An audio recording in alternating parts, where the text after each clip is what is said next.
Thank you for tuning into the live show. Thank you for tuning in to the live show. It is currently 9:26 p.m. and of course today's date is the 19th of July 2025. How are you doing? Welcome to the live show. You know what time it is. It is your boy Genesis and you are currently tuned into the Genesis show. Yes, so on this episode right here on this beautiful Saturday evening, we're going to be checking out House Judiciary Committee hearing on how leftist nonprofit networks exploit, exploit, exploit this mic. I need a new mic. Exploit federal tax dollars. All right. So, how leftist nonprofit networks exploit federal tax dollars. All right. Yes. So, we're going to check that out. And then we'll come back for another episode. And we're going to check out a range of other topics. But for now, I want us to listen to this. This is about an hour, 40 minutes. Also, if you are interested in the Democrat star, Jasmine Crockett, she's on here as well. So, ladies and gentlemen, double tap your screen, subscribe to the channel. Also, do not forget, you are American first before you are a Republican or a Democrat. Don't forget that. So, be nice in the comment section. It's country first before party, okay? Country first before party. All right, everybody, get that? Please get that, okay? So be nice in the comment section. Unity is what we preach right here on the Genesis show. All right, sit back, relax, and enjoy the show. Order. Without objection, the chair is authorized to declare a recess at any time. We welcome everyone to today's hearing on how nonprofits exploit federal tax dollars to advance what we believe is a radical agenda. I now recognize the gentleman from Alabama, Mr. Moore, who will lead us in the Pledge of Allegiance, and then I ask that we remain standing for a moment of silence. Join me in the pledge. I pledge allegiance to the flag of the United States of America and to the republic for which it stands, one nation, under God, indivisible, with liberty and justice for all.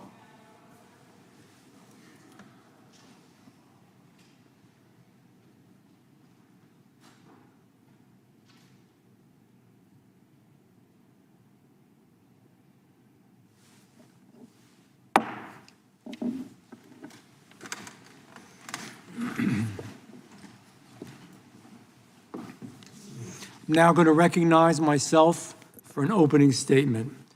Welcome to all of you to today's hearing on the Subcommittee on Oversight. Today's hearing will expose how leftist nonprofit networks hijack and exploit your federal tax dollars to advance a radical agenda. And it will hopefully answer the most important question of the day, and I'm having a little bit of fun here. Who the hell is George Soros?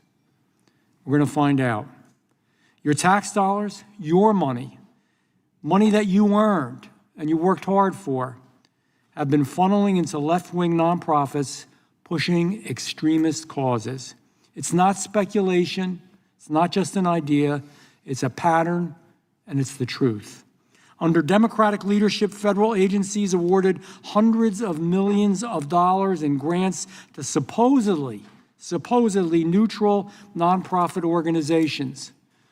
But those nonprofits just so happen to be run by their political allies. And they used your money to fund policies you never voted for, and probably, in most cases, the majority of Americans strongly oppose. Is this how our democracy is supposed to work? I think we know the answer. And I think we know it's not supposed to work that way. Is this how your tax dollars should be spent? That I do know, regardless of what your opinion is, Absolutely not. It is an abuse of power, one that is quietly restructuring American society in ways no one asked for and they certainly never voted for. We've seen it again and again, over and over.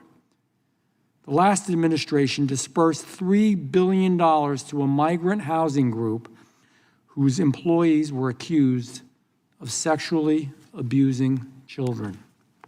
Nearly 1 million went to a group linked to riots in Los Angeles. Over 1.8 million meant for women's safety overseas was instead it was used to promote gender ideology through LGBTQ plus grants.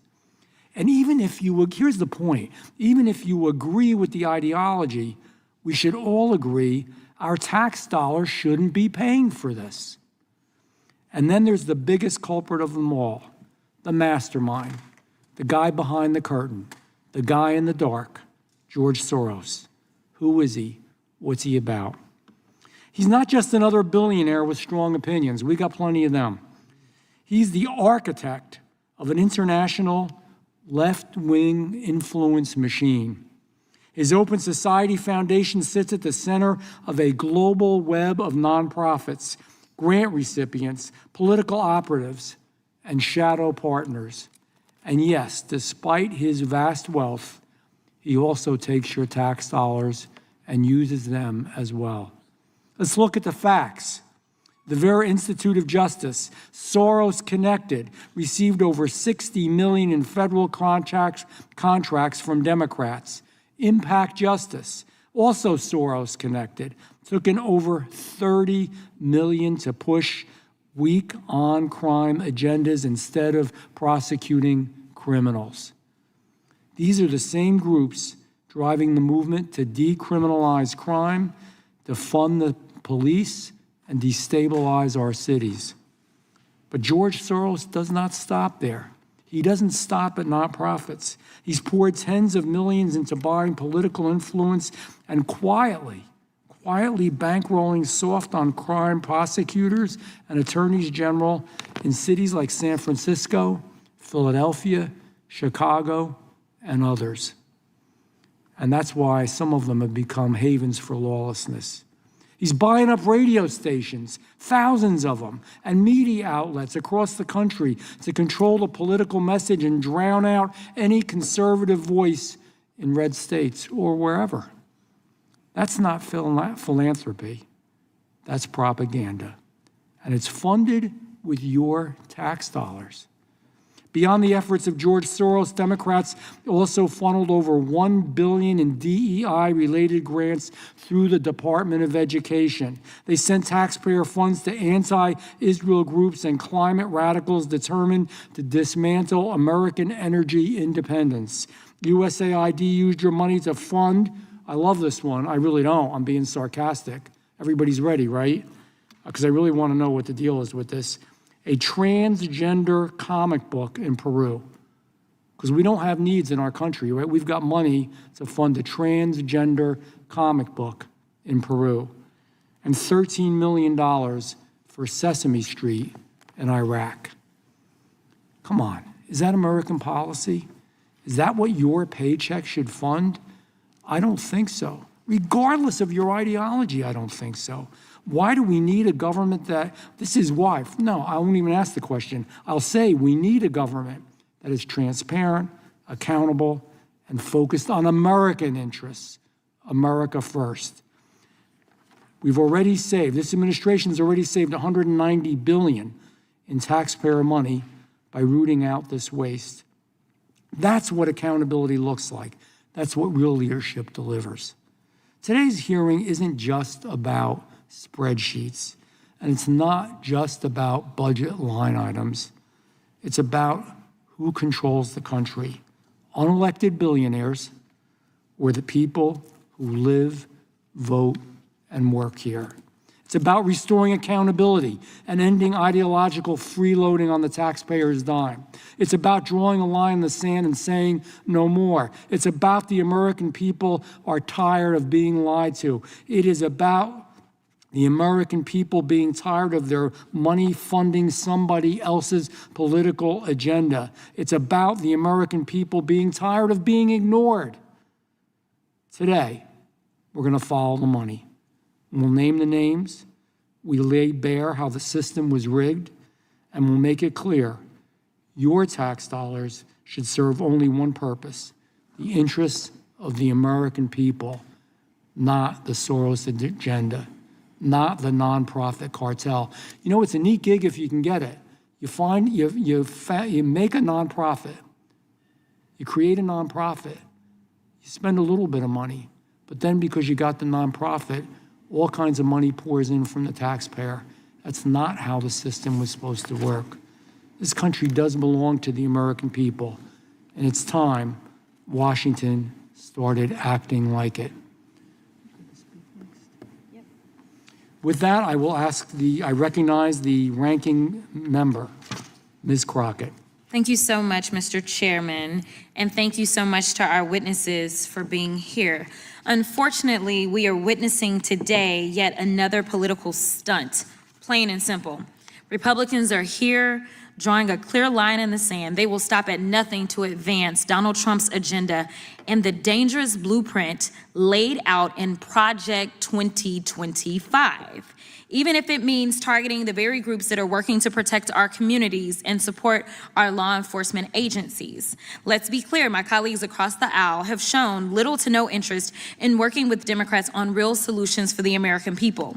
Instead of addressing pressing civil rights issues constituents actually care about, like wrongful deportations of U.S. citizens, ongoing efforts to undermine voting rights, or the serious flaws in our criminal justice system, this committee is spending its time holding a hearing with a title that sounds like it was ripped from a conspiracy blog. This hearing, how leftist nonprofit networks exploit federal tax dollars to advance a radical agenda. Really?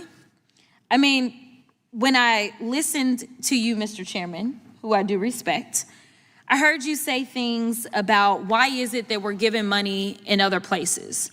And I want to make sure that I answer that question, because to put America first looks like we are going to keep American citizens safe. There is a such thing as soft power, and that is exactly what we were trying to do when we engaged in things such as USAID. When you start to talk about whether or not Sesame Street or anything else that's on NPR or PBS ends up in other places, this is so that there is not this warped thought process about the Western world or about the United States. We're talking about making sure that we don't end up allowing people to be radicalized against us because they have a terrible vision of us, because they may be in a government that actually puts out bad, terrible propaganda about us. So for pennies on the dollar, we are able to educate those around the world on who we really are in America and keep Americans safe.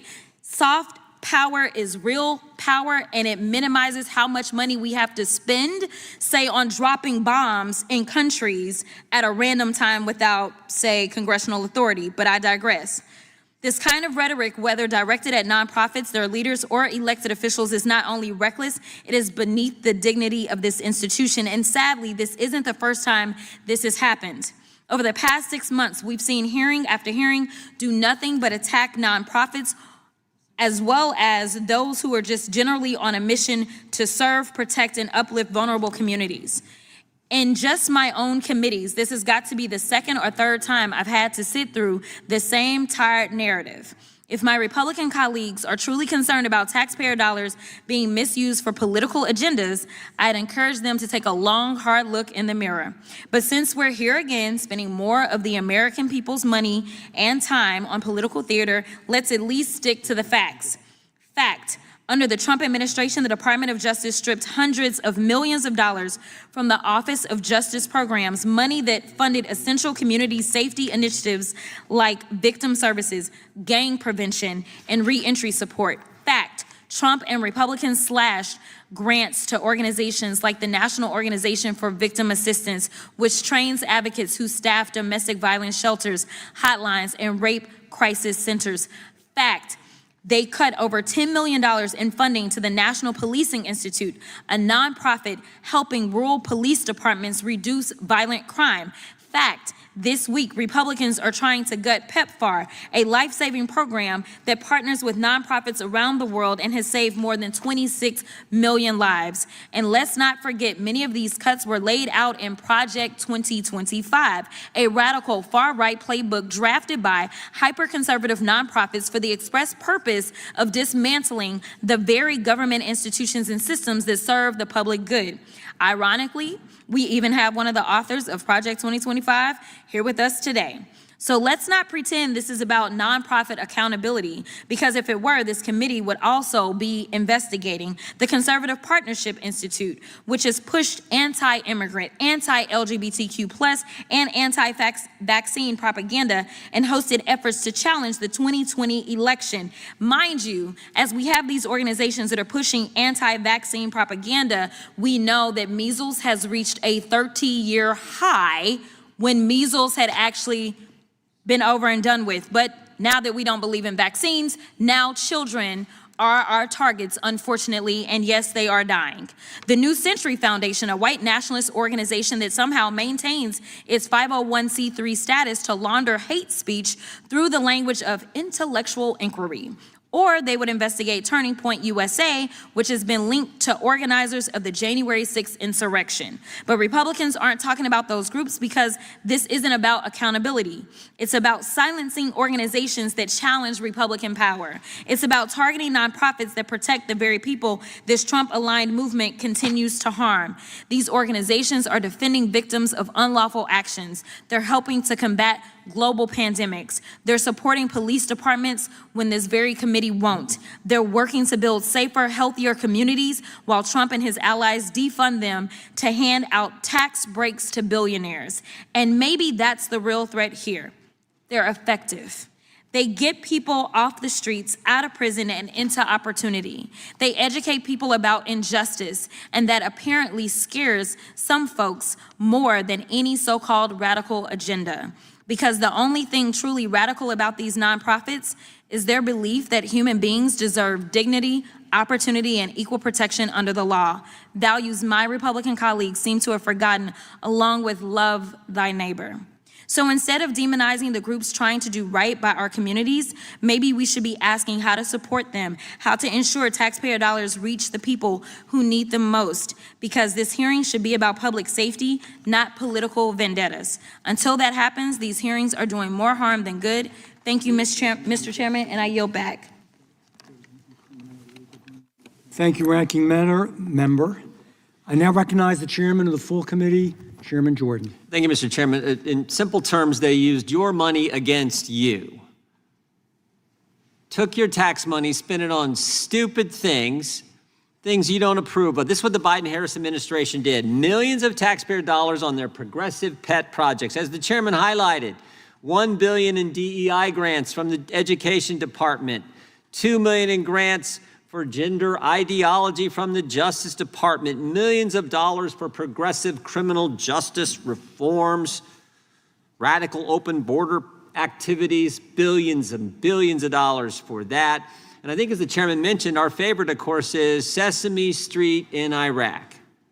Bert and Ernie, Big Bird in Baghdad. Wow, what a great use of taxpayer dollars. That's what this hearing's about, talking about all the stupid things they spent your money on. Now, the good news is American people said we're going to put President Trump in the White House, and he put this group together called DOGE, and they've identified all kinds of crazy things. And later this week, hopefully, maybe even today, the Senate's going to vote on the first package to rescind some of the stupid things they took your money and spent it on. So I want to thank the chairman for his hard work on this subcommittee, all the good hearings he's had, and for this hearing, and thank our witnesses for being here. And with that, I yield back. Thank you, Chairman. I now recognize the ranking member of the ranking member of the committee, Mr. Raskin. Thank you very much, Chairman Van Drew. Pointing fingers is for losers. I'm quoting our colleague, Representative Chip Roy, from last week. And this has become a mantra for our colleagues in the wake of the devastating flooding in Texas, which cost already 132 lives with still 160 people missing. It's now an article of faith among our colleagues that in the age of climate change disasters like Hurricane Helene, which cost 200 lives in North Carolina, or deadly tornadoes in the Midwest, you name it, in the age of out-of-control gun violence, whether in Uvalde or Buffalo or Charleston or Parkland, we should never engage in finger-pointing or casting blame or attributing responsibility to individuals. Although, of course, Donald Trump finger points and casts blame at Democratic leaders, as he did recently with Governor Newsom with the wildfires in California. But in any event, the point is, we don't really want to know which individuals are responsible. We should be addressing the underlying systemic problems like climate change, effective emergency response and planning, or mass gun violence and reducing access to military-style assault weapons, rather than vilifying people and casting blame on a partisan basis. Fine, let's adopt that rule. Finger pointing is for losers. For this committee, no to finger pointing, yes to problem solving. But this entire hearing is nothing but absurd political finger pointing. And it's not even finger pointing at people who actually run our government or occupy public office. It's finger pointing at not-for-profit groups like Church World Service or HIAS, Lutheran Community Services, and the reviled philanthropist George Soros, who has given away hundreds of millions of dollars to make the world a better place. I don't like everything that every right-wing, not-for-profit group does in America or around the world, but I don't think it merits a full-blown congressional hearing. We didn't even have a hearing on the richest billionaire in the world, Elon Musk, who actually had a government job running Doge, destroying large parts of our government, firing tens of thousands of our federal workers. The Republicans didn't even call in Elon Musk for a hearing or have a hearing about what he was doing, but they want to have a hearing in 2025 about George Soros, all of the old, tired, exhausted, absurd conspiracy theories again.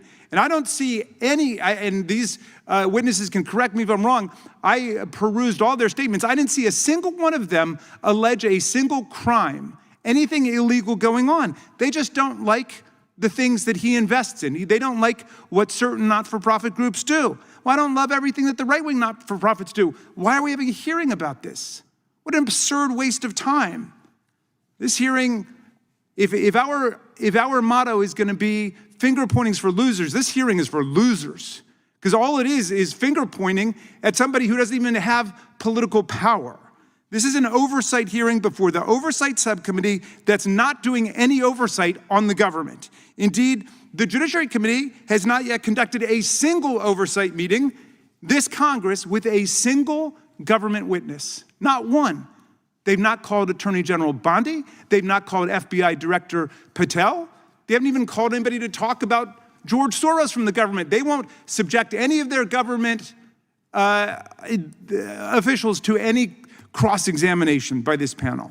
Now, I think this is an absurd waste of our time. Why are we not addressing urgent policy problems like the pervasive nationwide violation of due process and First Amendment rights by ICE and other federal agents who arrive now in unmarked cars, in plain clothes, without badges or arrest warrants, and then snatch people off the streets and send them to a torturer's prison in El Salvador? Do you think the United States House of Representatives Judiciary Committee should have an interest in defending due process? So my colleagues say, you're not for due process for guilty people, are you? Well, yeah, because we don't know if they're guilty until they've gotten due process.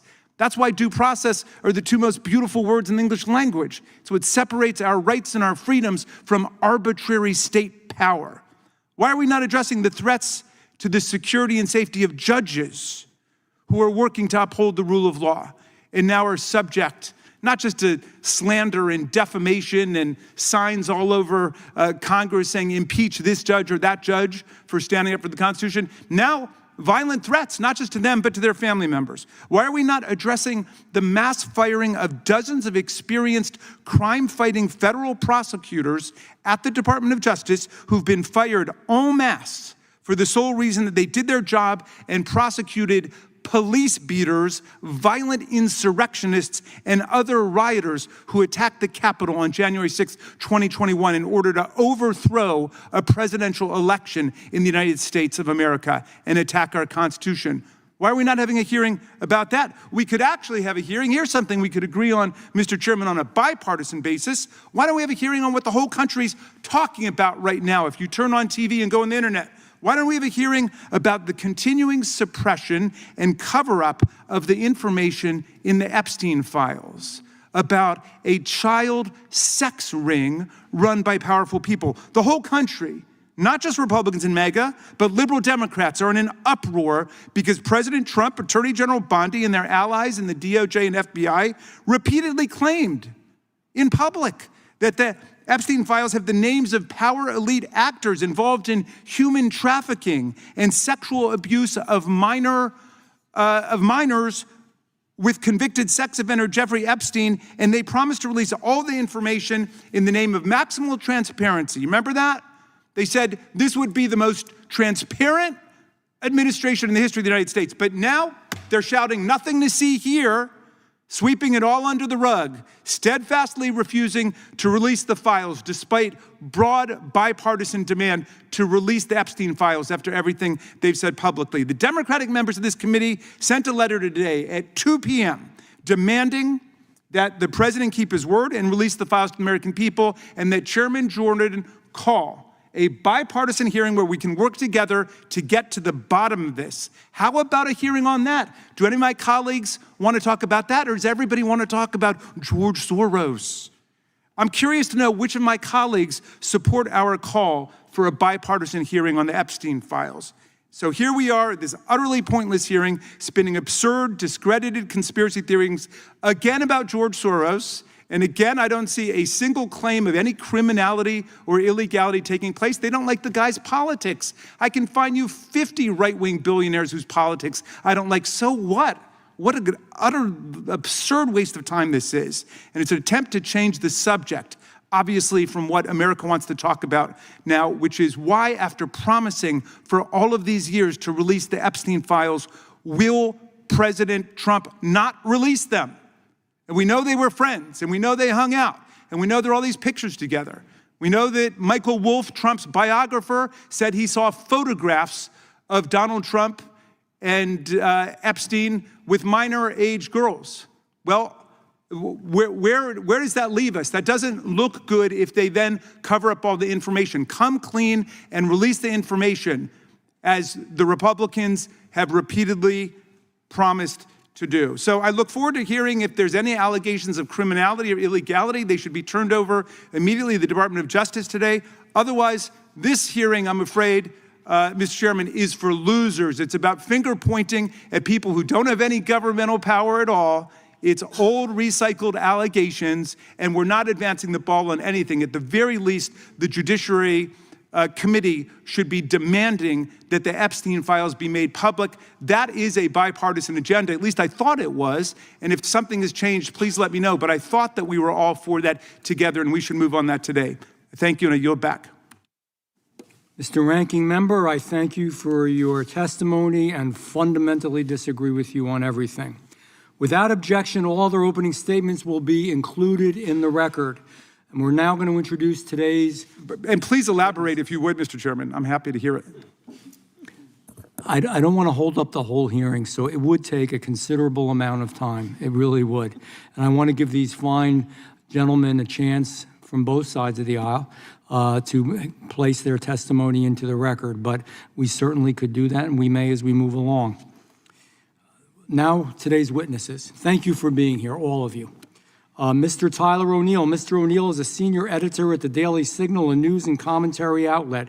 He previously served as managing editor of the Daily Signal from 2022 to 2025 before transitioning to his current role in order to spend more time writing. Mr. O'Neill's articles focus on nonprofits, among other topics. Mr. Scott Walker. Excuse me. Mr. Walker is the president of Capital Research Center, a nonprofit watchdog organization. He previously served as special assistant to President George W. Bush and as vice president of the Philanthropy Roundtable. Mr. Gonzalez, Mr. Mike Gonzalez. Mr. Gonzalez is the, I want to say this the right, Angelis T. Arendo. Say it for me. You said it so much better. Thank you. E pluribus unum, that I can say, senior fellow at the Heritage Foundation, where his research focuses on identity politics, multiculturalism, and foreign policy. He previously worked as a journalist and served in the Securities and Exchange Commission and the State Department. And finally, Ambassador Luis C. Debbaca. Mr. Debbaca is a professor from practice at the University of Michigan Law School. He previously served as an ambassador at large to monitor and combat trafficking in persons during the Obama administration, where he worked to advance efforts to combat contemporary forms of slavery. We will begin by swearing you all in. Would you please rise and raise your right hand? Do you swear or affirm that under penalty of perjury that the testimony you are about to give is true and correct to the best of your knowledge, information, and belief, so help you God? Thank you. Please be seated. Let the record reflect that the witnesses have answered in the affirmative. Please know that your written testimony will be entered into the record in its entirety. Accordingly, we ask you summarize your testimony in 5 minutes. Mr. O'Neill, you may begin. Mr. Chairman, Ranking Member, thank you for the opportunity to testify before you today. Did you know that millions of your tax dollars go to fund leftist activist groups who then lobby the government for policies you may disagree with? The funding comes in at least 3 ways: directly through contracts and grants, indirectly through unions taking federal employees' dues and sending a portion of it to activist groups, and then obliquely through taxpayer-funded union time. Examples of direct funding are legion. USAID awarded more than $800 grand to New Venture Fund, a dark money pass-through nonprofit that cloaks which donors give to which nonprofits, and $27 million to the Tide Center, another dark money nonprofit that supports anti-Israel rioters, among other issues. An arm of the Open Society Foundations, the funding organ set up by Hungarian-American billionaire George Soros and now run by his son Alex, received so much money from USAID that it found it worthwhile to sue the agency to bypass guardrails on funding. The resulting legal battle reached the Supreme Court not once, but twice. The Justice Department, the key purview of this committee, funded at least one major Soros-backed NGO. George Soros supports rogue prosecutors who lower the penalties for crime. Not surprisingly, many of the cities with the highest murder rates have prosecutors backed by Soros. The Vera Institute of Justice, which says the criminal justice system is rooted in a history of white supremacy, received more than $11 million from the Foundation to Promote Open Society. The Biden DOJ also paid Vera $73 million in contracts, mostly for providing legal services to immigrant children. In just over 1 year, HHS paid Vera nearly $200 million for refugee assistance. Vera says it aims to establish a right to representation for all immigrants facing deportation. That's a rather curious stance to take under Biden, when at least 9 million illegals entered the country. Meanwhile, NGOs received hefty government funding to house and transport immigrants across the country. The U.S. Committee for Refugees and Immigrants, one of many such groups, received 98% of its revenue, a whopping $284 million from government grants in the 2023 fiscal year. The Foundation to Promote Open Society gave the group $75 grand. The government also supports the left's dark money network indirectly. Federal employees in a union give part of their taxpayer-funded paychecks to the union, ostensibly for representation in bargaining, for perks like working from home. Yet, instead of using all the money to help employees, unions take a portion of those dues and send it to activist NGOs. The SEIU, for example, gave $1.6 million to New Venture Fund and $1.8 million to the Tides Foundation. The AFL-CIO gave $250,000 to New Venture Fund and $100,000 to the Tides Foundation, among other left-wing groups. Both the SEIU and the AFL-CIO bankrolled the Center for American Progress, which sent at least 60 staff into the Biden administration, and Demos, which helped write and helped implement a policy turning government offices into voter registration machines likely to help Democrats. Many of these unions have sued to block the Trump administration's reforms to the administrative state. Not only did the SEIU and AFL-CIO send part of members' dues to leftist causes, but they also benefit from a process known as official time.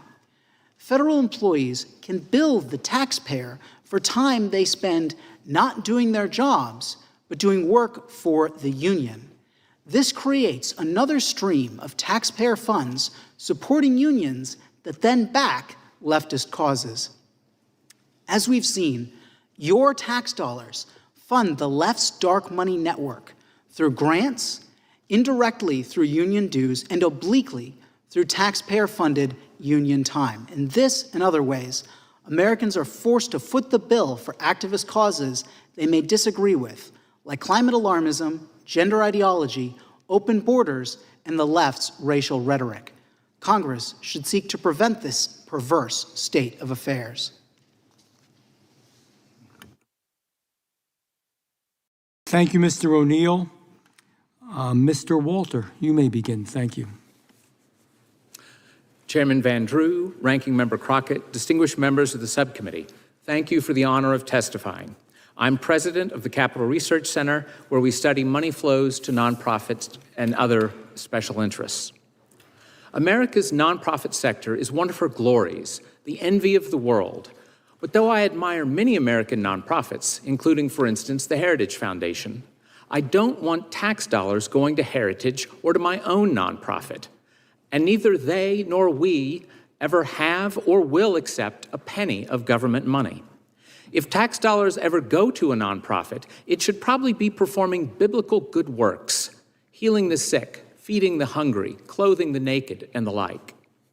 Tax dollars should never go to nonprofits best known for pushing controversial social issues or meddling in politics here and abroad. Yet that is what so many federally funded nonprofits, especially those receiving USAID funding, have done. This improper funding harms both the charitable sector and our politics. It harms innocent American nonprofits abroad by stigmatizing all American nonprofits. I've heard from leaders of those nonprofits who resent their genuine good works being ignored as they become, in local eyes, just one more American NGO fighting for Soros's hard left agenda. Imagine you're a nonprofit leader who struggles to raise private funding as she desperately fights human trafficking in a poor country. Meanwhile, a wealthy Soros-funded network of NGOs in the same country, receiving the American government's imprimatur through USAID funds, is loudly trying to decriminalize the very prostitution that's the engine driving the human trafficking you're trying to stop. This left-wing collusion of government and NGOs not only hurts your noble charitable work directly, it also makes local citizens and government view you as the enemy. The same improper funding hurts our politics as well. We hear a lot about so-called dark money in politics.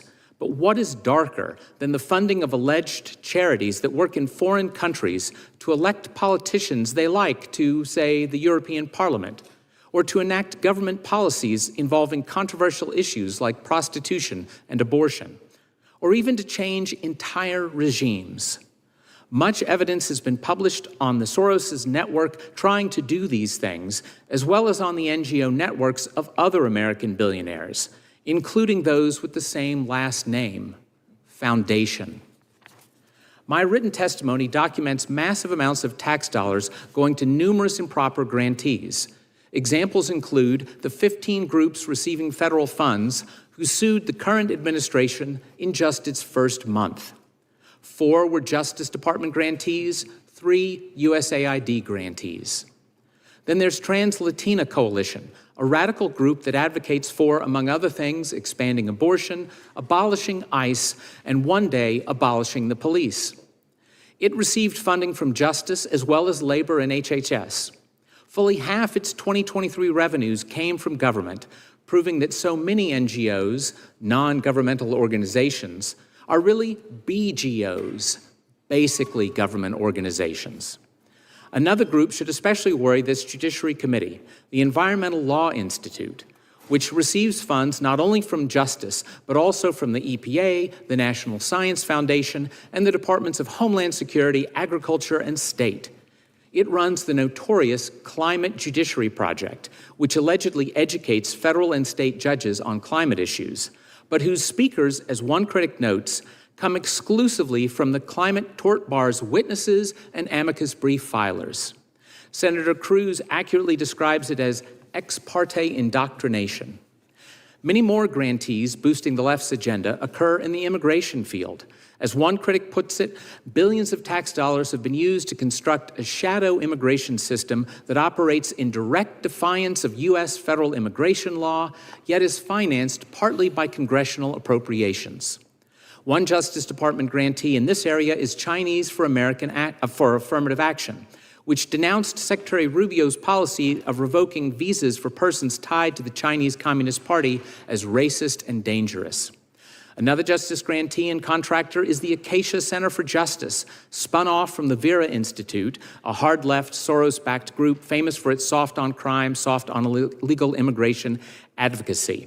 It received $769 million from the last administration, though it insists no immigrant should be detained, electronic surveillance of illegal aliens must be abolished, and the use of local law enforcement for immigration purposes must be dismantled. If this funding were put to a vote of the American public, little to none of it would survive the democratic process. This funding is democracy suppression. Thank you. Thank you, Mr. Walter. Mr. Gonzalez, you may begin. Thank you, Chairman Van Drew, Ranking Members Crockett and Raskin, for giving me the opportunity to appear before you today. The views I express are my own, should not be construed as representing the official position of the Heritage Foundation. For over a decade, I've studied how leftist nonprofits, particularly George Soros' Open Societies foundations, team up with government agencies like USAID to push the pet causes of the left domestically and overseas. These agendas, promoting divisive issues like transgenderism for minors, euthanasia, and drug decriminalization, lack broad support in the U.S. and harm our national security interests by alienating conservative societies overseas. Eliminating this nexus between big left and our money is at the heart of much of what DOGE has done since President Trump took office. I have firsthand experience with how this nexus can hurt Americans. In March 2017, I wrote a Heritage Foundation report calling for Congress and the State Department to investigate joint efforts between Soros groups and USAID. I wrote that in the promotion of radical agendas in several countries, USAID has found an ideal partner in George Soros, who throws his considerable fortune behind efforts to fight traditional Western values. The hearings I called for in my piece never took place until today, but something did happen to me. 2.5 months after my report, a shadowy outfit calling itself the Organized Crime and Corruption Reporting Project published a sinister article that smeared me and the Heritage Foundation. When I looked into it, it turned out that the OCCRP was funded both by Soros foundations and USAID. I quickly wrote a column refuting their smears and said the OCCRP did what bullies, and I quickly wrote a column refuting their smears, and the OCCRP did what bullies always do. It backtracked, amending its report. But let's not lose sight of what happened. A foreign entity backed by Soros and my own tax dollars was attacking me, an American, for daring to question the influence of the nexus in Macedonia.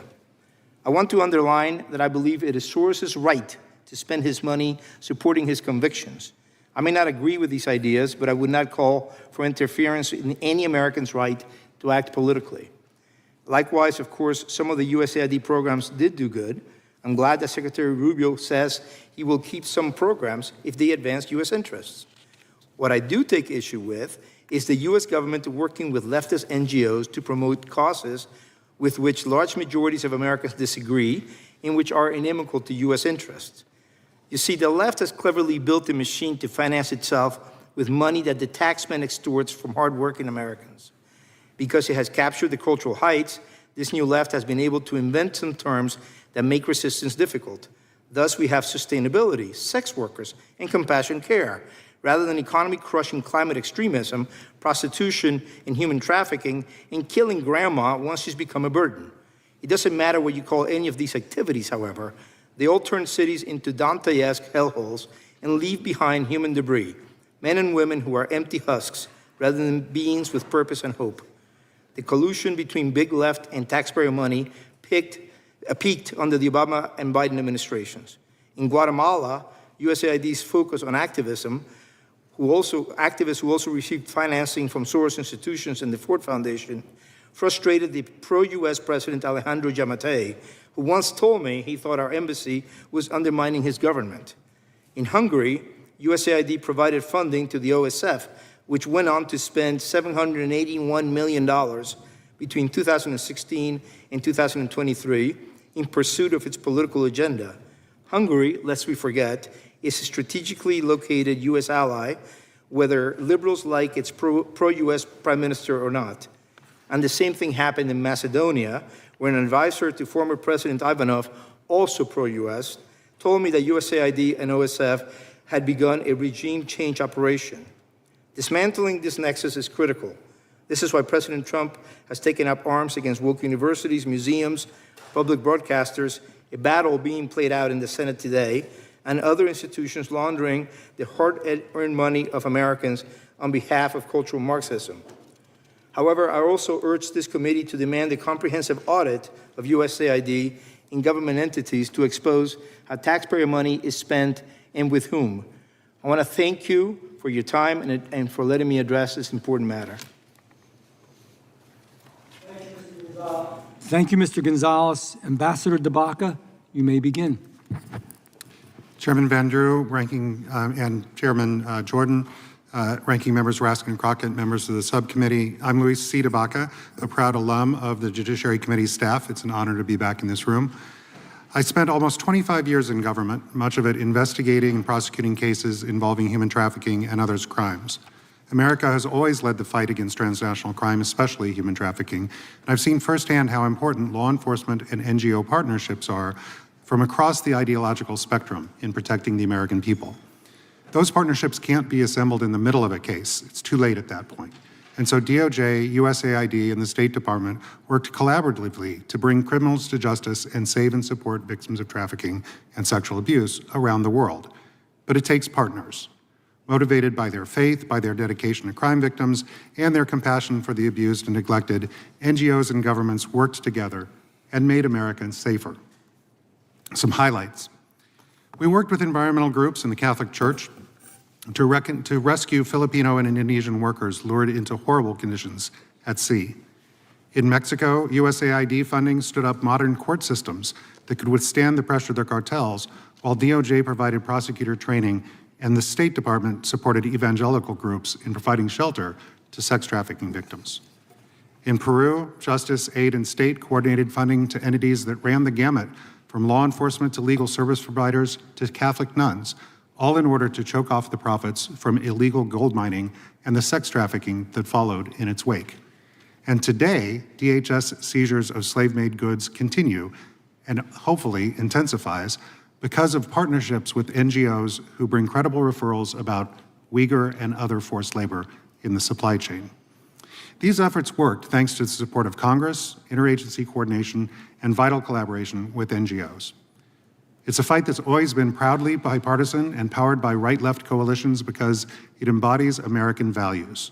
I'm proud to have worked with a diverse range of NGOs on these issues, from International Justice Mission and the Heritage Foundation to Human Rights Watch and Rabbis for Human Rights.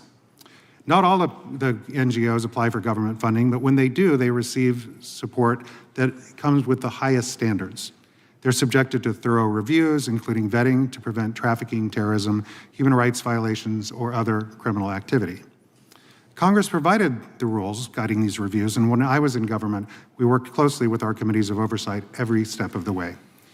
Additionally, to maximize effect and to prevent redundancy, anti-trafficking funded is coordinated across the agencies. Safeguards don't stop just at issuance. The work is tested through ongoing grants monitoring and monitoring and evaluation efforts. The results are not just protection and restoration of victims, but prosecution and convictions. But in recent weeks, innovative offices have been defunded and shut down or moved about on agency org charts in service of an imaginary set of efficiencies. Having decimated USAID, in recent days, the administration has gutted offices devoted to global criminal justice, anti-terrorism, and counter-trafficking. When experts are forced out, reassigned, or riffed, America is less safe. The only actors that should welcome these moves are criminals and those corrupt or complacent nations that allow them to act with impunity. So is there a hidden agenda here? Every nonprofit that works to support survivors does indeed have a policy agenda. They're committed to serving trafficking victims. They do from all parts of our political system and for countless reasons, but they stand up for trafficking victims. Women's shelters that have expanded their mission beyond domestic violence, churches, or even just motivated people of faith who've heard the call to serve, worker organizations that won't stand for abuses in the fields, long-haul truckers who've asked, what can I do? Their commitment and the ideological and cultural diversity that matches the bipartisan anti-trafficking consensus of this committee is something we should celebrate.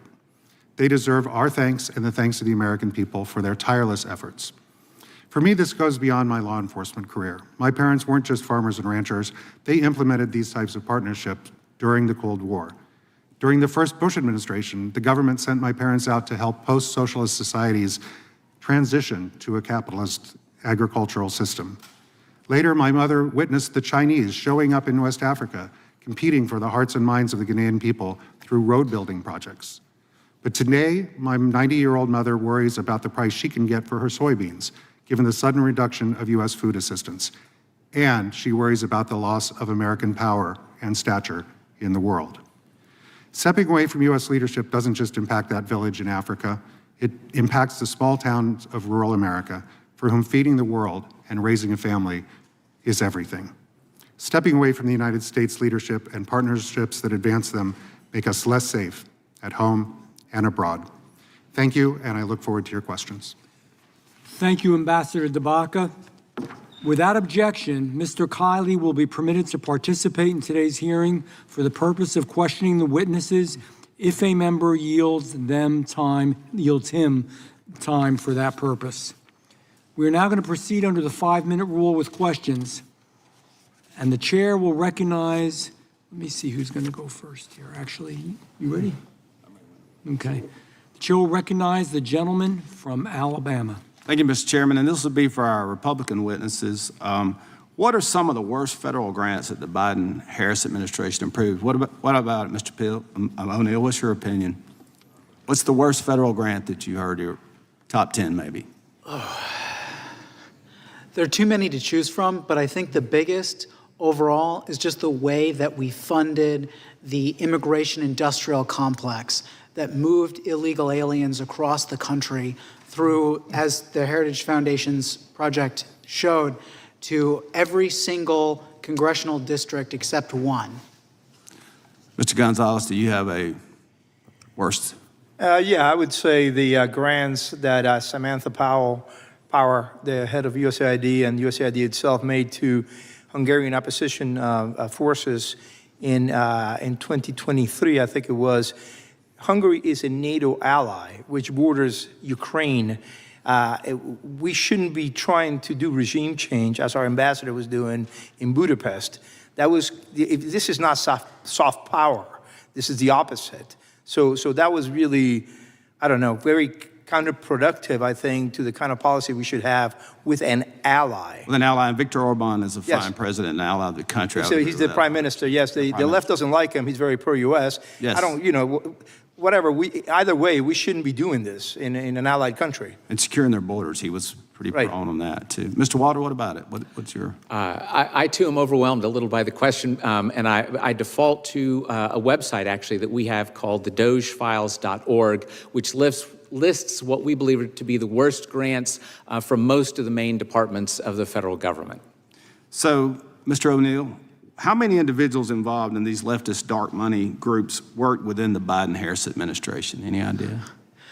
I mean, a specific number I don't have. I mean, I do know that 60 officials went from the Center for American Progress to the Biden administration, but overall, what I'll say is there are some that really stand out. I think of Tracy Stone Manning, who was actually at the National Wildlife Federation, who is notorious because she wrote a letter on behalf of tree-spiking eco-terrorists. And then she led up a department, the Bureau of Land Management, that oversees about half of the federal lands in the United States. Mr. Walter, how much federal funding has Arabella Advisors Network received? Surprisingly, there's not a large quantity of that, although Mr. O'Neill's written testimony documents some of the examples to the New Venture Fund and elsewhere. What were the initiatives and policies? Do any of you know what the Arabella Advisors Network were pushing? Are you familiar with those? Oh, I mean, they run the gamut on the left. They fund, so I focused on the New Venture Fund for the research for this, but they funded the Center for American Progress, which pushes climate alarmism, critical race theory, focus on gender ideology. They fund the Natural Resources Defense Council, the National Wildlife Federation, as I mentioned, the Sierra Club, the Human Rights Campaign, and one of the biggest ones for me, the Southern Poverty Law Center, which in Alabama, I'm very familiar with it. Yes. Yeah. So, Mr. Gonzalez, how did the Biden-Harris administration cut a deal with the far-left organizations to swiftly obtain and hold radio stations in the U.S.? You're talking about the radio stations that were bought with money that George Soros facilitated, the Spanish language radio stations in 2023, I believe. Are you talking about those? Yes, sir. Are you talking about the ones last year? Because he also made a purchase. I wasn't aware. I just, in general, buying up the radio stations for me is a concern, and how do we go through that process, and how do they fund it, number one, and what was the purpose behind it? Do we know? Well, the FCC, Brendan Carr, which is now the chairman of the FCC, said that that approval of that purchase was fast-tracked, and it shouldn't have been, because a big component of the funds came from overseas, and that requires more time to look into them. I believe that he's going, now that he's the chairman, I believe he's going back and looking into this. I forget the name of the radio station consortium, but it's going to come to me in a minute. So what process you think should have been followed? What process? Well, the take process, more time? take more time. I think that's what Brendan Carr complained about, that the time that it's supposed to take in looking into who these donors, but who these funds are. Especially with foreign money being Yeah, because it was foreign money. That's the thing. Sure. What is the effect of the radio acquisition? What do you think the end game is from the left? Well, I think it's become very clear over the years that they're very bad at talk radio, and the left wants to control the narrative. Just like they have been able to control a lot of the media, just not talk radio because it's just not entertaining. So they've been trying to catch up to that for a very long time. Thank you, Mr. Chairman. I'm out of time. I'll yield back. Thank you. I thank the gentleman. I will recognize Mr. Johnson from Georgia. Thank you, Mr. Chairman. The majority's witnesses have repeatedly condemned the revolving door between what they call leftist nonprofits and the federal government, but they need to take a long, hard look in the mirror and talk about what's happening with MAGA billionaire corrupt corporate conservative front groups, such as the Heritage Foundation, a giant recipient of dark money, and that happens to be your employer, Mr. Gonzalez, correct? I'd certainly take You work for a Heritage Foundation, with the premise correct? that we Yes or receive no? dark money. Yes, I'm very proud. And you've gotten a lot of dark money from Charles Koch, right? No, actually, no, we don't. Well, let me ask you this. Very little. Let me ask you this. Who's the biggest dark money guy out there between Charles Koch, who's worth $71.4 billion, and George Soros, who's only worth a measly $7.2 billion. Who's the biggest dark money guy out there between those two? I don't know. Actually, I want to thank you for letting us sit down You at the can't beginning. say that it's Charles Koch. Wait, no. First of all, you are aware that Charles Koch is a libertarian, and we're not libertarian, right? right? Let me just move on, sir. Ahead of the 2024 presidential election, a network of right-wing dark money groups, led by the Heritage Foundation, launched the notorious and infamous Project 2025, a federal policy agenda for the second Trump administration that provides a blueprint for the radical and unconstitutional empowerment of the executive branch to shut up bureaus and offices, overturn regulations, and replace thousands of public sector employees with political cronies and yes men, all in the services of a right-wing, radical, corrupt corporate agenda. As of March of 2024, Project 2025 advisory groups have received more than $55 million from donor networks led by Leonard Leo and Charles Koch.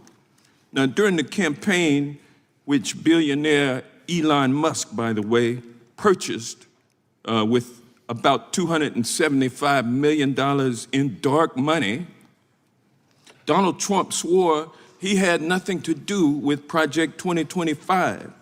But just like he lied about releasing the Epstein files, he also lied about his plan to implement Project 2025. Isn't that right, Mr. Walter? Didn't he lie? You don't know? I You don't. won't say? Are you afraid? I'm quite awake. I don't have any. What about you, Mr. O'Neill? Did he lie? No, he said he didn't read it. Trump He told didn't the lie truth. when he said he was told the going to truth. He release said he didn't the read Epstein it. files? He said he didn't read Project 2025. Didn't he say he was going to release the Epstein files? I mean, Well, let me move on. Since the inauguration, Trump administration officials have worked tirelessly to implement Project 2025, and even has the author of Project 2025 as the Office of Management and Budget Director, Russell Voigt. Used to be the Vice President of Heritage Action, right, Mr. Gonzalez? I believe he had a position Big as dark Heritage money Action. guy. Yeah. Used to be head of your operation, and now he is in the revolving door with the second Trump administration. Mr. Gonzalez, you've worked for the Heritage Foundation since 2009. Did you have any involvement with the creation and authorship of this infamous document, Project 2025? Oh, yes, sir. I'm proud to say that I wrote an essay in it. Proud of it? And I worked for Well, every version of this say this. project, which we've had every 4 years at an election year. It's I called tell you, Mandate the for American Leadership. people are not with you on that, Mr. Gonzalez. And I'm just giving and you I'm the going to tell facts. you, in my remaining time, I'm going to sum up the testimony of you three guys, the Republican witnesses, and to sum it up, you are anti-racial justice, you're anti-gender equity, and you're anti-environmental protection. And with that, should we repeat our Chairman, testimony? I will yield back the remainder of my time. Could we have time? There is no remainder of time. I'm sorry, Mr. Gonzalez. You're going to get a chance, so I think when some other people ask you questions, you'll have an ability to actually answer the question. Thank you, Mr. Johnson. I now recognize Dr. Onder from Missouri. Thank you, Mr. Chairman, and thanks to all the witnesses for being here today. First, Mr. Gonzalez, again, you work for the Heritage Foundation. Does the Heritage Foundation receive any federal government money? Zero. Any USAID money? Zero. No. Okay. And any of these other organizations that Nope. receive, any grants from the Vera Foundation, which does receive federal government money? No. I think my Democrat colleagues missed the point of today's hearing. Yeah. George Soros has every business to spend his own money however he sees fit, as does Charles Koch, as does Elon Musk. The point is, we are talking about taxpayers' money here today. And the idea that these left-wing so-called NGOs, I think one of you said, called them BGOs, basically government organizations. Was that you, Mr. Walther? They're just, basically they're acting as money laundering operations from our pockets, my taxpayers who I represent in Missouri, to these leftist causes. That is antithetical to a democratic republic like we work at, we live in, we think we live in. Mr. Walther, during President Trump's first few weeks in office, DOJ identified federal funding that was not being used as Congress intended. Many times I heard my Democrat colleagues say, well, it was appropriated, so this NGO or this government agency has a right to it. One egregious example was federal funding of $1.3 million to the NIH's Institute of Nursing Research, which was awarded to a nonprofit to partner with Girl to Girl to text minors sex education content, including how to have sex with other minor girls. Girl to Girl's website encouraged girls not to tell their parents that they're taking part in this research. The federal government should not be in this business of doing research that parents would disapprove of. Going forward, we need to ensure that agencies are complying with existing transparency requirements. Now, this NIH grant was identified through usspending.gov, but most of DOJ's work was uncovering grant misuse that was not publicly reported. USAspending.gov was created by Congress through the Federal Funding Accountability and Transparency Act of 2006, which required OMB and Treasury to coordinate with federal agencies to publicly post federal awards on a publicly searchable website. But a 2023 GAO report found that 49 of 52 federal agencies didn't report data to USAspending.gov, and some of the agencies reported COVID spending that didn't match their annual financial reports. Mr. Walter, would you say that the current version of USAspending.gov is compliant with this law? No, as you point out, there seems to be evidence that it hasn't. Plus, there's a huge thing that needs to be done. The grants are not listed by the grantee's EIN number, their tax ID number, which would make it enormously simpler to find what you're looking for. Right. Oh, so you mentioned your website, dogefiles.org. Yes. I imagine it's fair for me to say that there are things in dogefile.org that I couldn't find on USA. Well, we used USA Spending to get it, but believe me, it's a struggle to use it. Difficult. It needs to be much better. It was not easy. Okay. What can we do on this committee to ensure that agencies under our jurisdiction are complying with existing transparency requirements? Well, I'm not aware of any accountability, right? So if I'm an agency and I don't do what I'm supposed to, who cares? What happens if anybody even finds it out? Okay. How can we increase transparency and accounts for sub-awards and subcontracts? Is that part of the problem that it goes to, there's a contract, but then I think Mr. O'Neill maybe alluded to some of this, and then it goes to a contractor who then awards it to another subcontractor, and the money cannot be followed. Yeah, there's a little bit of that sort of information on USA Spending, but absolutely not all of it. And some of the most notorious things in the last administration were, some of the green slush funds that got created in the billions. Very good. Okay, thank you very much for your testimony. I yield back. Thank you, Dr. Onder. I now recognize the ranking member of the whole committee, Mr. Raskin. Thank you, Mr. Chairman. Ambassador Debbaca, is there anything illegal about not-for-profit spending money on a priority that a government agency or department also has? And I'll give you an example. The Gates Foundation has spent $30 billion to advance vaccines, both research and spreading vaccines around the world.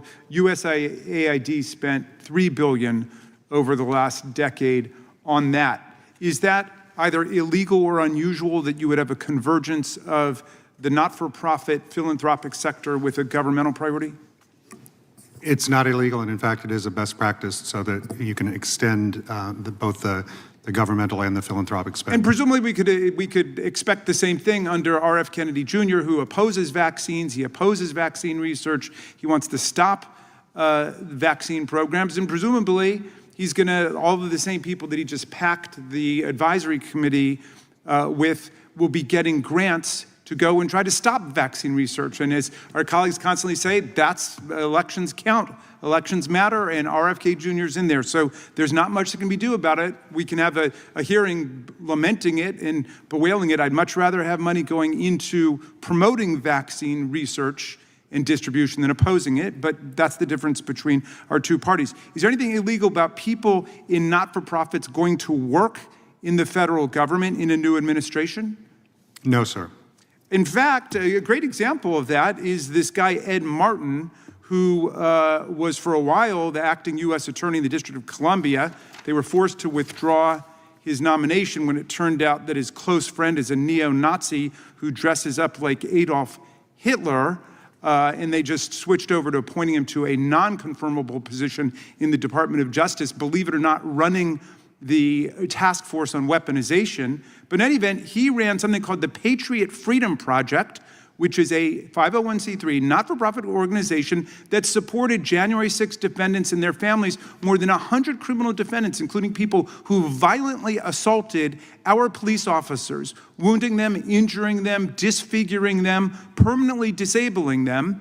And then he went into the government, and he's had close ties. In fact, he dismissed some of the prosecutions against these people, and they have fired lots of January 6 prosecutors. That looks like a really tight little revolving door channel, and it's not just him. In fact, they hired an actual January 6 insurrectionist who was convicted of crimes to go work for him at that same entity in the Department of Justice. As much as we might hate it, as much as we might think the American people should know about it, that the criminals in this soft on crime administration are taking over at the Department of Justice, it's hard to say that there's anything illegal about it, right?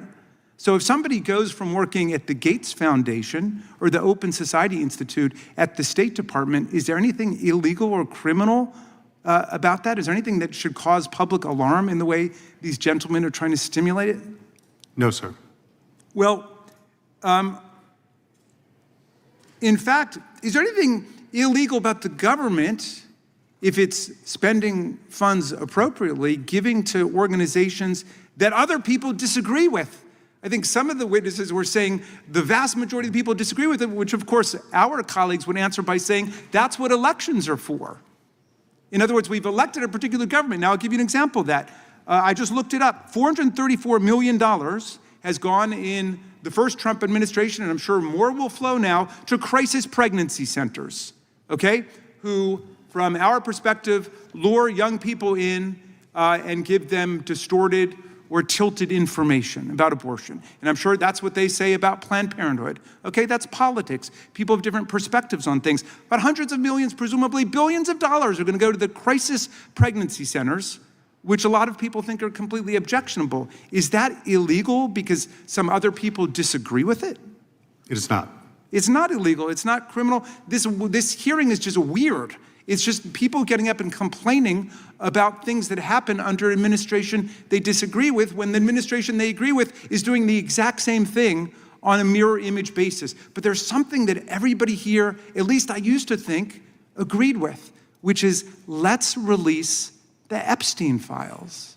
That guy is a child sex offender who's convicted of it and then took his life before the larger trial could take place. His associate, Ms. Maxwell, is in jail for 20 years. The whole country is saying, release the files. That's what Donald Trump said. That's what J.D. Vance said. That's what the Attorney General said. That's what the FBI director said. And now suddenly they want to sweep the whole thing under the rug. Why don't we have a real hearing with real government officials talking about the government and talking about a real investigation with the real problem, which is the nationwide crisis in the sexual abuse of children and human trafficking? Why don't we do that? I yield back to you, Mr. Chairman.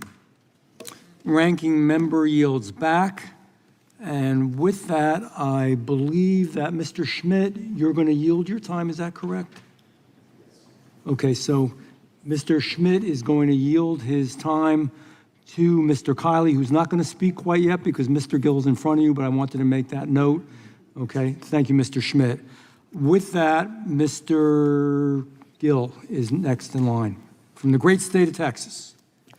Thank you, Mr. Chairman, and thank you for putting this hearing together here and helping us continue to identify waste, fraud, and abuse that we can cut out of our federal budget, particularly abuse that is pushing left-wing pet projects. But before I jump into that, I'd like to address something that one of my colleagues on the other side of the aisle mentioned earlier about gender equity. I find it particularly amusing that the party who doesn't know how many genders there are to begin with has the gall to lecture us about gender equity. But if we want to talk about gender equity, let's talk about it. Which party believes that men should be using women's bathrooms? It's not this side of the aisle, it's the Democrat Party. Which party believes that men should be playing in women's sports? It's not this side of the aisle, it's the Democrat Party. Which party believes that our tax dollars should fund transgender surgeries for minors? It's not this side of the aisle, it's that side of the aisle. And those are things that they don't like to talk about because they know how wildly unpopular they are with the American people. But that is the reality, and that's what we are up against right now, is a Democrat Party that is pushing some of the most wild and perverse social programs on the American people. But with that said, I'd like to jump into the point of this hearing, which is not gender equity. It's to talk about other left-wing projects. And Mr. Gonzalez, thank you for being here, and thank you for taking the time. During President Biden's tenure, USAID under Samantha Powers took a particular interest in Hungary. Is that right? Yes, that's right, Congressman. Would you say that USAID's involvement in that country, including funding media organizations, was nonpartisan, or do you think that was used to push a particular agenda? Oh, it was meant to do regime change in a NATO ally, and a very key NATO ally. That was unconscionable. Would you say that Hungary is an important NATO ally in Central and Eastern Europe? Yes, it borders Ukraine. I believe, yes, it borders Serbia as well. Yeah, this is not, this was something, we should never be doing this in friendly countries to begin with. Mm-hmm. The fact that Samantha Powers did this and met with leaders of the opposition before she met with government ministers whom she scolded. And our ambassador, well, I don't want to go into it because I know you have more questions, but. Well, that's where I'm going with this. Why do you think that the Biden administration was so interested in using our tax dollars to funnel monetary support for domestic political opposition in an allied nation in order to harm a democratically elected government? Well, for the same reason it did it in Guatemala and Macedonia with equally pro-U.S. leaders. It just didn't like conservative governments that were trying to do things like fighting for life, fighting for demographic growth in all these countries, disagreed with their foreign policy. All these leaders were also very pro-Israel, pro-Taiwan, in the case of Guatemala. So I think that it was just the Biden administration disagreed with the politics of these countries, even though it went against U.S. interests to disagree with these governments. Right, and that's where I was going as well. Do you think that any of Hungary's domestic policies in question here, whether it's related to woke ideology or identity politics or migration, have any bearing on America's national security interests in the region? It was completely the opposite. It played exactly into Vladimir Putin's hands. It made pro-American Hungarians and Guatemalans or Macedonians question the United States and think of alternatives. It was very misguided. In shifting focus to the United States, do you think that there are similar left-wing, virtually money laundering operations here that are aimed at influencing American politics, particularly through the media? Yeah, I mean, Mr. Soros said very early on, I believe in the mid-'90s, that he wanted to turn his attention inward towards the United States. He's an American, he's free to do so. As I said in my testimony, I'm also free to criticize him. I disagree with him on the positions he takes. As I said, he's free to do that with his money. I'm free to criticize. Right, and I think we can also look to taxpayer-funded propaganda outlets like NPR and PBS as well. I believe that's playing out today in the Senate, yes. Thank you for your time. We appreciate it. Thank you. Thank you, Mr. Gill. I now recognize Ms. Crockett, the ranking member. Thank you so much. Listen, I have heard some interesting things. I heard about fighting for life. And so, Mr. Debbaca, or Ambassador Debbaca, I am curious, does it look like you're fighting for life when you cut 17 million people off of their health care? It does not. Does it look like you're fighting for life when you're kicking people in this country? I want to be clear, we're talking about the United States, in this country, off of food assistance? No, ma'am. Okay. All right. Well, this hearing supposedly is being about radical leftists and whatnot. So I do have some questions about that. But before I get there, I am tripping about how much we are loving on Viktor Orban here in the United States. Well, and I shouldn't say we, them, how much they are loving on Viktor Orban. I have an interesting article that I would like to enter into the record as a UC. Without objection. Okay, thank you. Hungary's Orban demonstrates Thanks for the tap. how to dismantle democracy. Some of the interesting things that are said in here. Number one, Trump went further in 2 months than Orban could in 15 years. This year, faced with an increasingly unified opposition in parliament that is rallied behind a charismatic lawyer and politician, Orban's attacks on media, civil society, and freedom Without of assembly objection. have gained momentum. This is part of my words. Oh, okay. Yeah, my time is still going. In addition to that, there is mention that Orban focused on ridding Hungary of any institution capable of checking his power. Sounds something like Donald Trump, does it not? I wouldn't necessarily speculate on what the two presidents are doing. Don't speculate. I'm gonna tell you, it sounds like Donald Trump. Now, while we are talking about taxpayer dollars, let me tell you, and Donald Trump agreed with me at some point in time about this particular one. I have another UC. Elon Musk gets $8 million a day from taxpayers. Without objection. Thank you so much.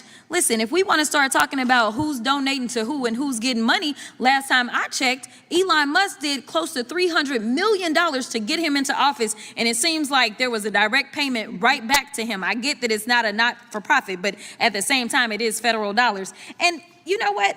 Earlier, someone mentioned these hellholes, talking about the cities, right? Talking about cities being hellholes. I just want to point to Los Angeles. I'm sure that's one of the cities they were referring to when they said that. Los Angeles contributes almost $20 billion in taxes. You know what? That's more than all states in this country except for 4. So guess what? If we are going to push any ideologies, it seems like LA should have an outsized interest in the ideology, because it seems like they actually contribute more money than all these other states, especially these red states, to be clear. In fact, I have another UC. Without objection. All right, blue states are bailing out red states. I have another UC. Without objection. Massachusetts sends more funding to the feds than any other state. It seems like blue states are constantly putting red states on life support, yet we got these little red states that ain't contributing nothing, but they are definitely taking up a lot of money. It is interesting because the governor in California, I don't know if you caught this, but Governor Newsom was talking about just holding on to his dollars, because California is what they call a donor state, meaning that they actually contribute more than they take from the federal government. And then you can go down south to states like Louisiana, who are broke, and so they need California to pay in. So it is so interesting that we are so concerned about whether or not we are pushing certain ideologies. But let me talk about some of these. I've got a few questions. We're gonna play a game called Radical or Restorative. Radical or Restorative, a nonprofit that provides shelter and legal aid to human trafficking survivors. Restorative. A DOJ-funded program that mentors at-risk youth to prevent gang violence. Restorative. A grant-funded organization that helps women fleeing domestic abuse with housing and trauma support. Restorative. A USAID program that works to shut down scam compounds trafficking people in Southeast Asia. Restorative. A faith-based nonprofit helping migrant children reunite safely with family. Restorative. A community group receiving DOJ funds to reduce gun violence in cities. Restorative. And the final one is a global initiative that prevents trafficking and keeps people from being forced into labor or sold into exploitation. Restorative. Thank you so much. Mr. Ambassador, what's shocking is some of these programs are the very ones that Trump and my Republican colleagues are working to shut down if we really want to look at who is doing the work to help us. And as we have just talked about some sex trafficking, I'm still trying to understand if you have anything that you would like to contribute about the Epstein files that they absolutely refuse to release. Ma'am, I think it would be very helpful for the American public to be able to see the results that have evidently been kept in whatever that file is. There's been many years in which folks have investigated Mr. Epstein and those around him. He went to jail once. He was about to go to jail again before he died. And his compatriot is currently in prison. Those facts need to be known. Thank you so much. I will yield. Ranking member yields back. Thank you. And I now recognize the chairman of the Committee of the Whole, Mr. Jordan. Thank you, Mr. Chairman. Mr. O'Neill, who is the Southern Poverty Law Center? The Southern Poverty Law Center is a far-left radical activist group that routinely smears conservative and Christian organizations, putting them on a map with the Ku Klux Klan. Well, first of all, does the Southern Poverty Law Center partner with the Open Society Foundation? Yes, the Southern Poverty Law Center received $75,000 from foundation to promote Open Society. And the Open Society Foundation gets money from the American taxpayer, is that right? No, the Open Society Foundation does not.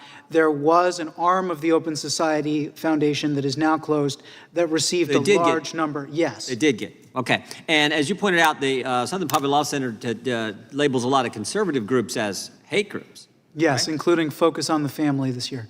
Focus on the Family, Alliance Defending Freedom, Family Research Council, Center for Immigration Studies, Moms for Liberty. Moms are now a hate group? Yes, they put Moms for Liberty on there. They actually said that they compared them to the Uptown Klan of the 1950s. And you know what's interesting? I found this. We made an issue of this, and thank goodness it stopped with our new Justice Department. But in the old Justice Department under Mr. Biden, there was this. You may remember this memorandum put out by the Richmond FBI Field Office. You remember this, Mr. O'Neill? Yeah, yes. And do you know when they talked about traditional Catholics were extremists? Do you know who they cited in the footnote in this? I got the actual FBI memorandum. You know who they cited in that memorandum? The Southern Poverty Law Center. The Southern Poverty Law Center. Go figure. Okay, how about this? Who's the Tides Foundation? They're the oldest dark money pass-through organization. They pioneered the process that now Arabella Advisors has perfected. And I think in your testimony I'm looking at, you said there's various, the Service Employees International Union gave money to a group that then gave money to the Tides Foundation. Is that true? No, the SEIU gave directly to they gave Tides directly. Advocacy and the Tides Foundation, yes. Yeah, and then I think also in your testimony you point out that the Tides Foundation not only got money from left-wing union groups, but they also got money directly from the taxpayers through USAID. Is that right? Correct. It was $27 million. $27 million. It was awarded. Not all of those grants were fulfilled. And what's the Tides Foundation up to? What kind of crazy things are they doing with taxpayer money and left-wing employee union money? What are they doing? Bankrolling the Southern Poverty Law Center for one. They also have an in-house nonprofit called Palestine Legal. So Tides Foundation gets a boatload of taxpayer money. People I get the privilege of representing from the 4th District of Ohio, some of their money is going to the Tides Foundation. Then it's then going to the Southern Poverty Law Center, where they can label moms as terrorists and say that if you're a Catholic, you're an extremist.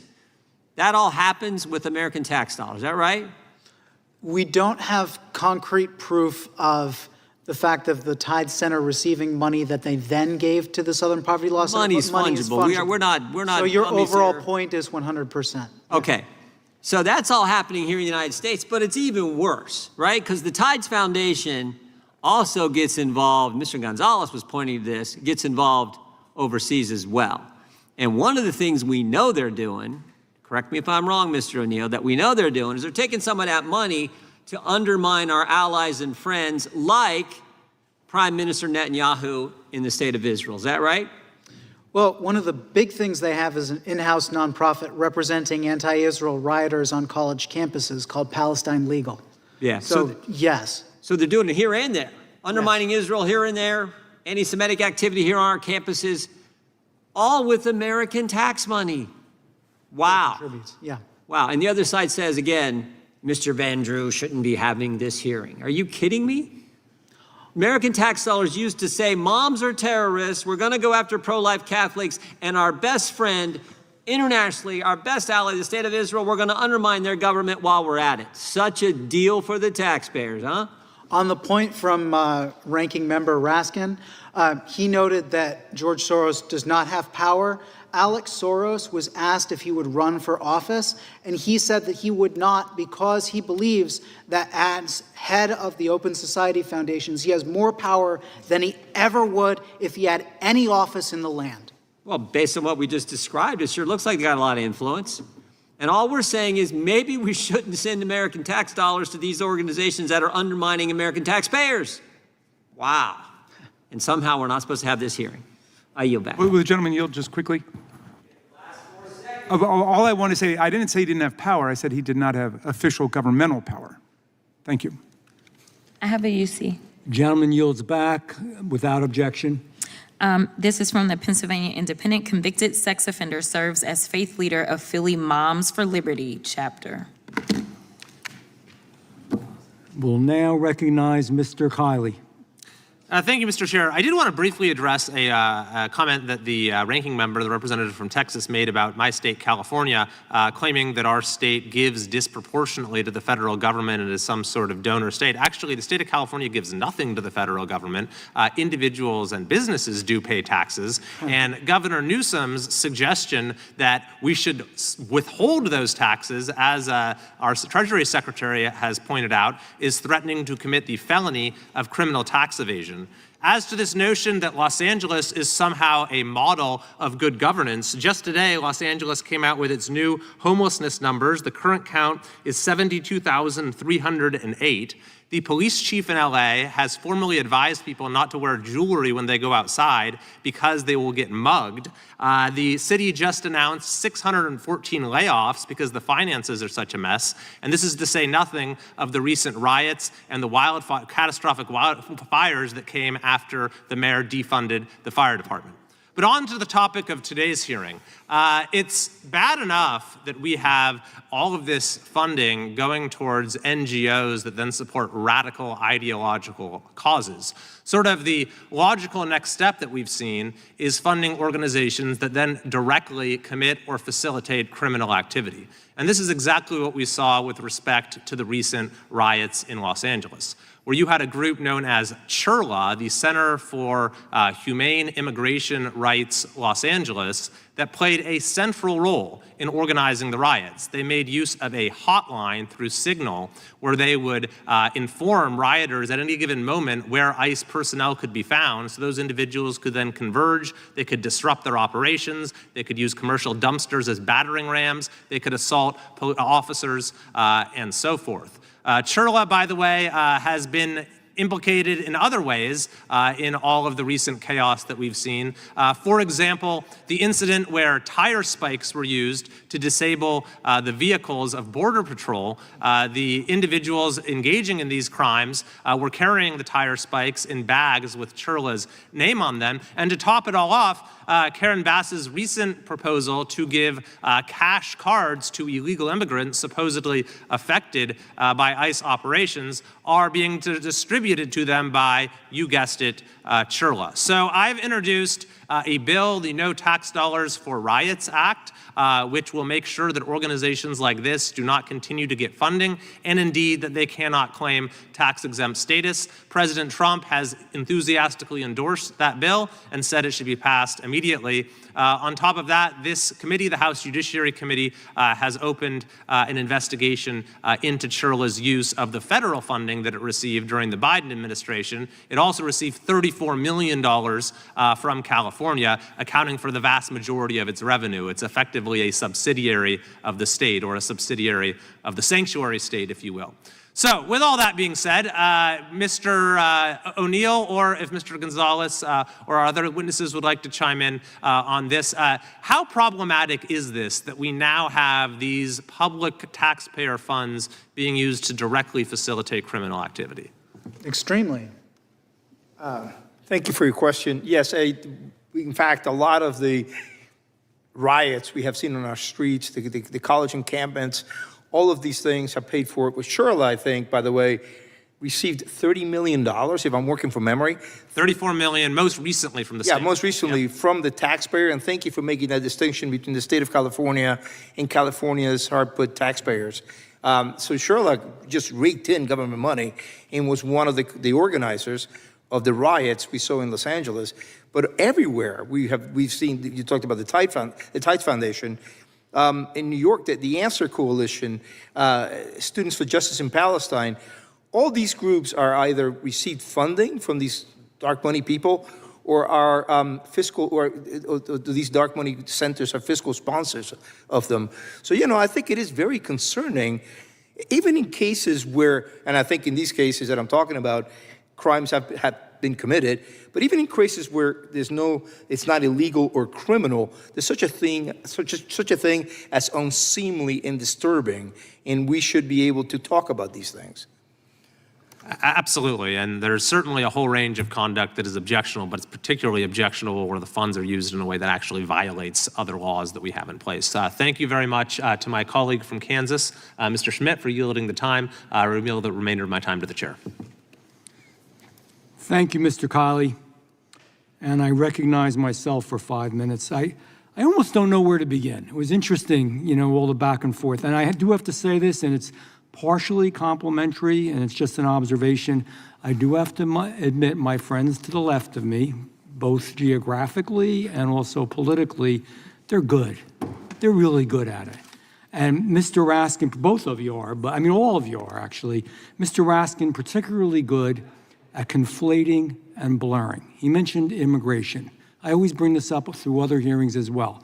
There is a difference between legal and illegal immigration. There's a difference.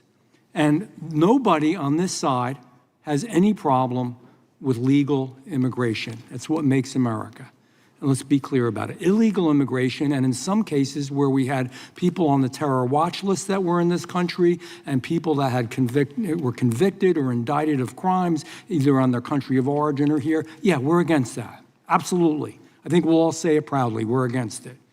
Also, Mr. Raskin, and I think Ms. Crockett as well, had brought up, that there's nothing illegal. I agree. The purpose of the hearing is, this wasn't talking about the legality, that we don't know of, maybe there is, but we don't know of illegal activity.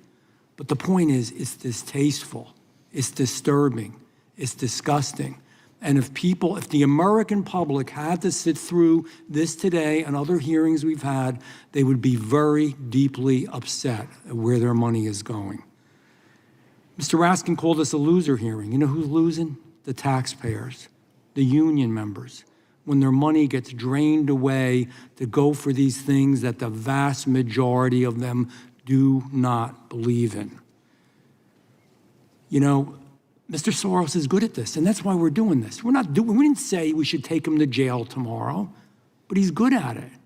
He helps to establish these NGOs, these not-for-profits, and then they make sure that millions and millions of dollars flow to them from the taxpayer. It's a pretty ingenious idea. He's making money on his investment, and we think it's wrong, and we don't think it should happen. So I just wanted to clear the air on that, but these guys are good. Now, because I would, and normally, we get along, I try to, but Mr. Walter, can you explain why Soros's model is far more dangerous to public policy and democratic accountability than people realize? Certainly. And by the way, I'm happy to give the ranking member an example of illegality. There are documents from Soros's own 501c3 nonprofits that show that money was being spent to influence elections to the European Parliament. And of course, that's a violation of 501c3 limitations on political activity. I'd be happy to provide the documents to you if you'd like. Were they charged with that? Excuse me? Were they charged? Were their criminal charges brought? Sadly, no, nor was there ever a hearing in Congress about it. But there's also the question of our next report on Ms. Soros is going to show over $80 million going to nonprofits that support terrorism. And again, that is debatably not kosher under 501c3 laws. But the way that the network operates is you have, in the case of Soros, dozens, even hundreds of things. There's an Open Society Macedonia. There's an Open Society Prague, on and on. Many of these entities getting federal tax dollars as well as Mr. Soros's private monies. And as Ms. Gonzalez was explaining, they are willing to go up to and including regime change, as well as trying to change who's elected to the European Mr. Parliament. Walter, and I assume that's why you would think this is dangerous. Am I right, Mr. Walter? Yes.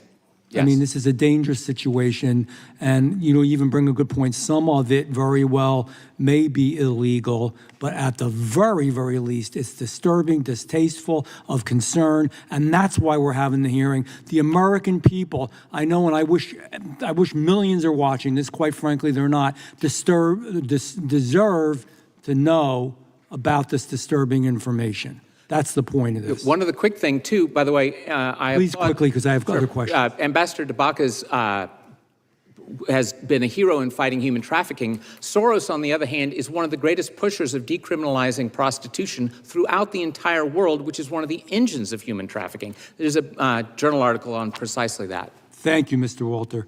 To all of you, for each of you, very briefly, is there one reform Congress should pursue to stop the hijacking of federal dollars for activism that is this extreme? Like in 10 seconds each. We'll start with you, Mr. Walter. One reform, what is it? Forcing greater transparency on where the federal tax dollars go, including the grantees of the grantees. I agree. That's right. Do a thorough audit of what these programs are, who the main implementer is in each country. This is really necessary. Thank you. Mr. O'Neill. Stop funding groups that also lobby the federal government. Thank you. And Ambassador Debbaca. Restore USAID so that it can actually do these grants and protect the integrity of these grants and release the files about Jeffrey Epstein. I don't have time. My time is up, but I would debate that with you for a long period of time, sir. With that concludes today's hearing. I've got a UC. Without objection. Okay, IRS says churches can now endorse political candidates, and for the record, churches are 501s most of the time. I'm not going to comment. I have feelings on that, too. Mr. Chairman, I've got one, too, if that's all right. Yes, ranking member. This is Publix Heiress-backed January 6th group spent $180,000 on the rally. Without objection. That concludes today's hearing. We thank our witnesses for appearing before this subcommittee today. We really do mean it. Time is treasure. We appreciate it. Without objection, all members will have 5 legislative days to submit additional written questions for the witnesses or additional materials for the record. Without objection, this hearing is adjourned.